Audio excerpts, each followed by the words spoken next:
Tomo Café y en cuarentena y en la pandemia nos hemos ocupado de veces, la violencia sí, de género, de los femicidios, pero también hay otras aristas y otras cuestiones otra manera de mirarlo, ¿no? Sí. A esto y buscar masculinidades no violentas. Por ejemplo, distintas un término no muy utilizado. No, distintas entidades y provincias, como por ejemplo Catamarca, que es una de las que está implementando esta búsqueda de asistencia al hombre para que no actúe de manera violenta, ¿te das cuenta? Y abriendo nuevas vías telefónicas y distintas estrategias y opciones para asistir también al hombre. Bueno, como siempre en este segmento tenemos compañía. Hemos invitado a Lucía de Carlos, integrante de Vivas y Libres de Río Cuarto, y Silvia Ferreira, coordinadora de Mumalá Nacional. ¿Cómo les va? Hola. Muy buenos días. Muchas gracias por recibirnos.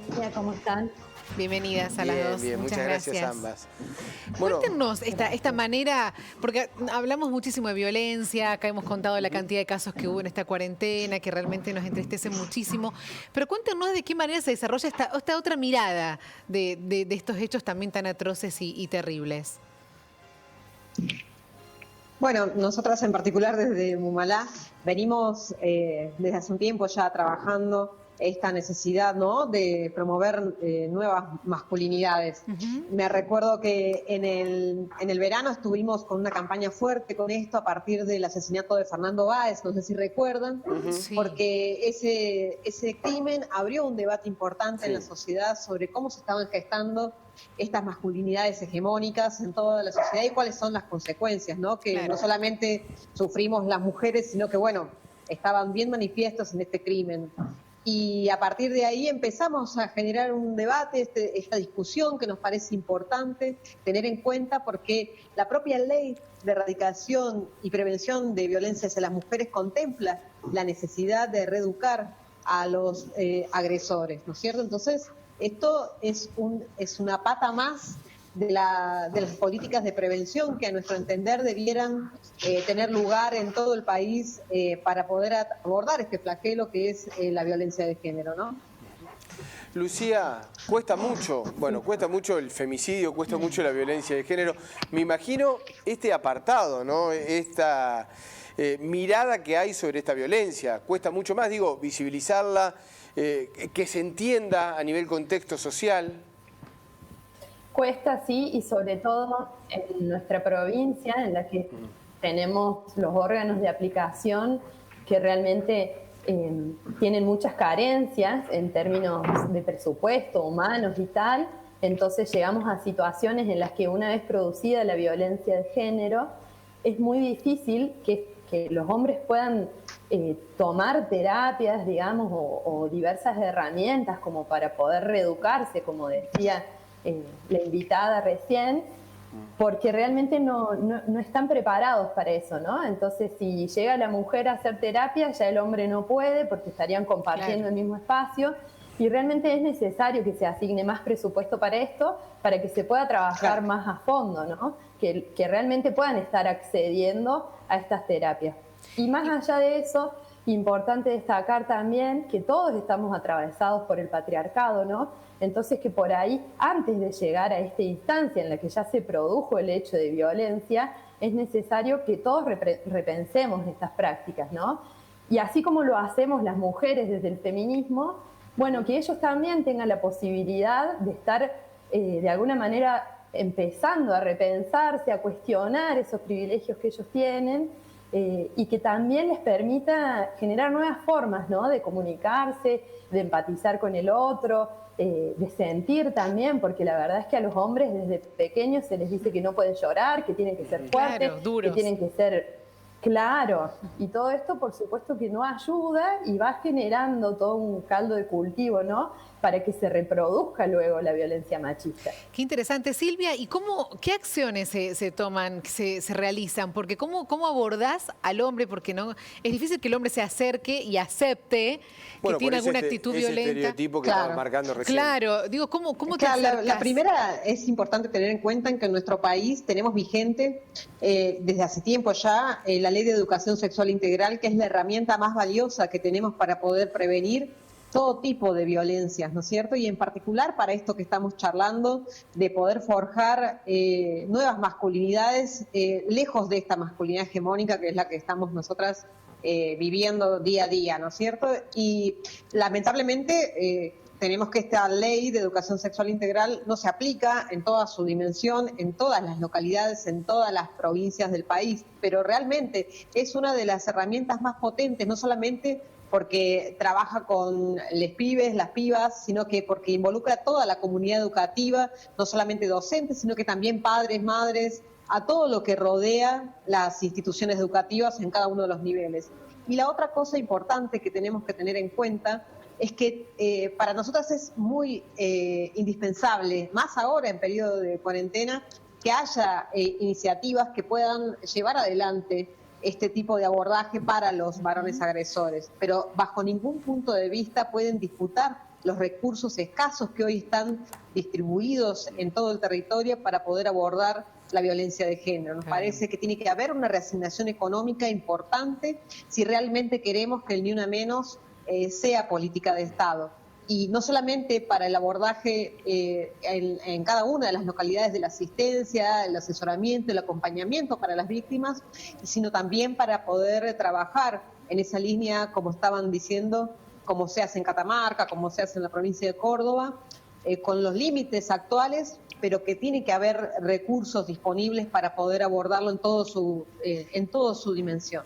Claro, volvemos al tema de los recursos, ¿no? Que es fundamental, porque no solamente hay que hablar de políticas, de intenciones, sino también avalarlo con los recursos, que es lo que te lo va a permitir ponerlo en marcha. De eso no hay ningún tipo de dudas. Lucía, y con respecto a cuándo uno puede, o qué signos dentro del hombre para decir, bueno, me está pasando algo, me tengo que comunicar, necesito ayuda, ¿hay desde el hombre? Claro, desde el hombre. ¿Hay alguna situación que haga prever?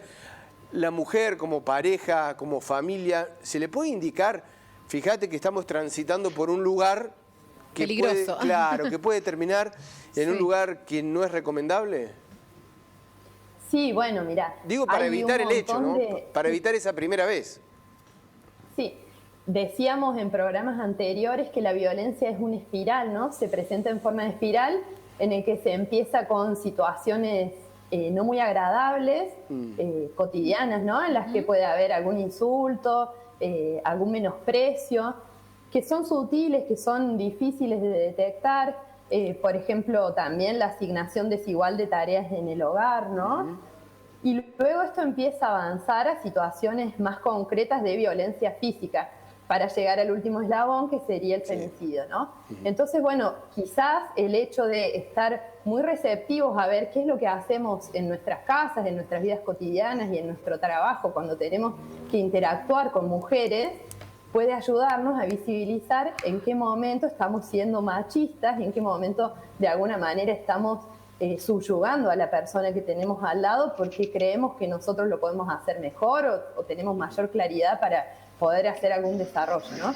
Pero son, como decimos, formas muy sutiles y la persona tiene que estar muy receptiva para poder detectarla y modificarla. Sí, y muy abierta a hacerlo. Pero, por supuesto. ¿Y qué experiencia están teniendo, Silvio, o Lucía? ¿Qué experiencia están teniendo los hombres? ¿Cómo actúan? ¿Cómo reaccionan ante un hecho así? Porque además esto es un proceso largo, me imagino. Claro, nosotras no tuvimos muchas experiencias porque no abordamos específicamente la violencia con agresores, ¿no es cierto? Está bien. Claro. Pero nos parecen dos cosas. Hicimos una breve incursión en el mes, ahora en verano, cuando lanzamos esta campaña por nuevas masculinidades, yendo a entidades deportivas, a clubes, para juntar firmas, para poder volantear, para poder difundir este debate, ¿no es cierto? Y nos encontramos con una muy buena recepción, nos sorprendió. En la entrada de los partidos de fútbol estábamos juntando firmas, fuimos incluso a algunos clubes de rugby para poder plantear el debate y nos abrieron las puertas, las comisiones directivas de algunos clubes y nos parece que es un debate pendiente que tiene que abordarse de manera más concreta y extendida en la sociedad.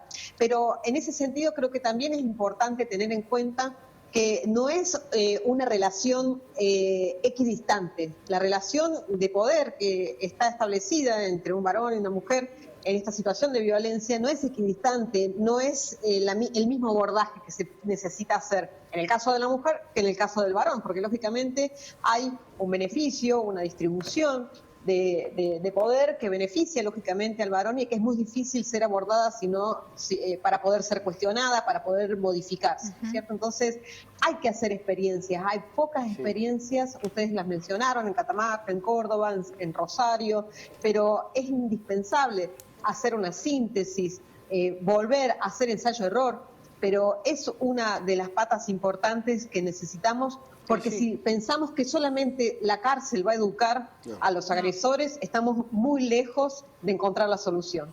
Sí, hay que romper, ¿no, Lucía, con ese estereotipo del hombre fuerte, del que no llora, del que domina permanentemente, no solamente para las agresiones, sino para la vida cotidiana, para ese andar cotidiano. Sí, además tiene que surgir desde los mismos hombres, digamos. Nosotras podemos hacer esfuerzos pedagógicos para acompañar, ¿no?, a las personas que quieran adentrarse en este camino de deconstrucción, ¿no?, y antipatriarcal, pero realmente quienes deben hacerlo son los hombres. Nosotras no les podemos indicar cómo lo tienen que hacer porque además son sus sentires, sus formas de percibir el mundo, ¿no? Sí, Por suerte en Río Cuarto ha habido experiencias de ese tipo. Hay algunas organizaciones políticas y sociales y algunos partidos pequeños que lo han intentado. Bueno, es un camino difícil, por supuesto, pero lo importante es poder estar predispuestos a esto y hacerlo de manera preventiva, ¿no? Antes que lleguen las situaciones de violencia. Aparte, qué difícil debe ser, bueno, romper toda una estructura que viene desde siempre, pero además cuando uno es, entre comillas, el poderoso, el que está arriba, porque uno dice, bueno, ¿viste cuando tienen que cambiar? Vos decís, ¿por qué no cambian los políticos tal cosa? Porque cuando está arriba no la quieren cambiar, después piden que se cambie cuando está abajo. Acá permanentemente el hombre, si se quiere, está en una posición dominante y es muy difícil decir, bueno, ahora tenemos que estar en igualdad de condiciones, ¿no? Digo yo, es un trabajo mucho más complicado también desde esa concepción. Porque además implica romper con los propios privilegios, ¿no? Que no es un proceso individual, tiene que ser un proceso institucional. Por eso, así como nosotras estamos haciendo todo un caminito desde hace tiempo ya para desnaturalizar un montón de situaciones de violencias que antes ni siquiera estaban planteadas como tales en la sociedad en su general. Desde el 2015 en una buena cantidad de espacios se está charlando estos temas que anteriormente muy poco se charlaban. Bueno, y tiene que haber un acompañamiento institucional fuerte, contundente, integral, para que eso suceda, lógicamente, en materia de lo que necesitamos discutir con las masculinidades. Lucía, estabas hablando ahí también, querías decir algo. No se escuchaba, por eso, perdón. No, no hay problema. Perdón, sí.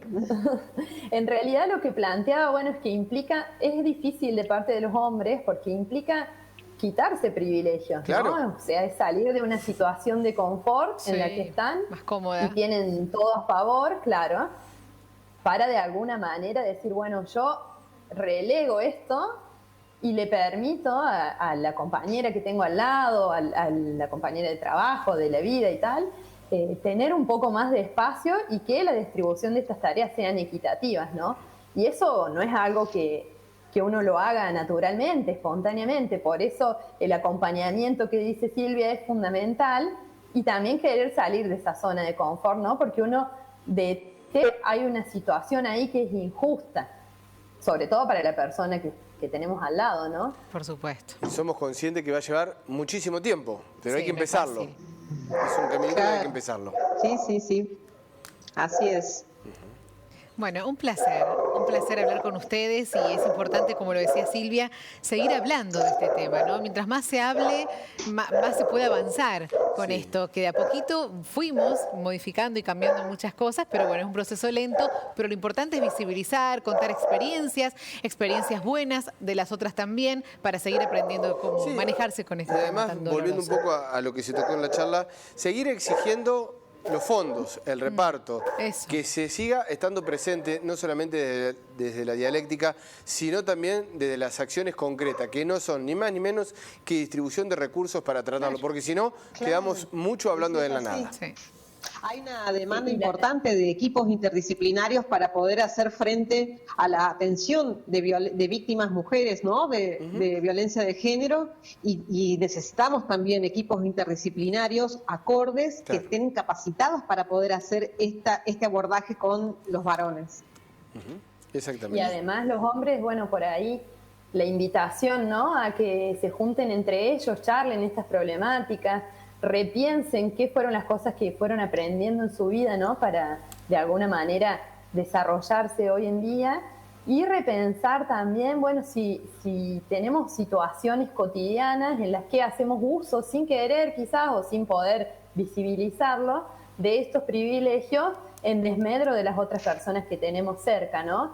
Que los hombres se puedan juntar y charlarlo, expresarlo, poder ver todos esos sentires, me parece que es muy valioso. Sí. También hay que darle espacios, hay que generar esos espacios para que eso suceda. Es así. Y estos son, bueno, algunos puntapiés que se están dando. Un abrazo a las dos. Muchísimas gracias. Y gracias. Mil gracias a ustedes siempre por darnos este espacio y para debatir estos temas que necesariamente tienen que estar en la agenda pública. Exactamente. Muchas gracias, Silvia. Muchas gracias, Lucía. Un fuerte abrazo a ambas. Gracias. Chao. Hasta luego.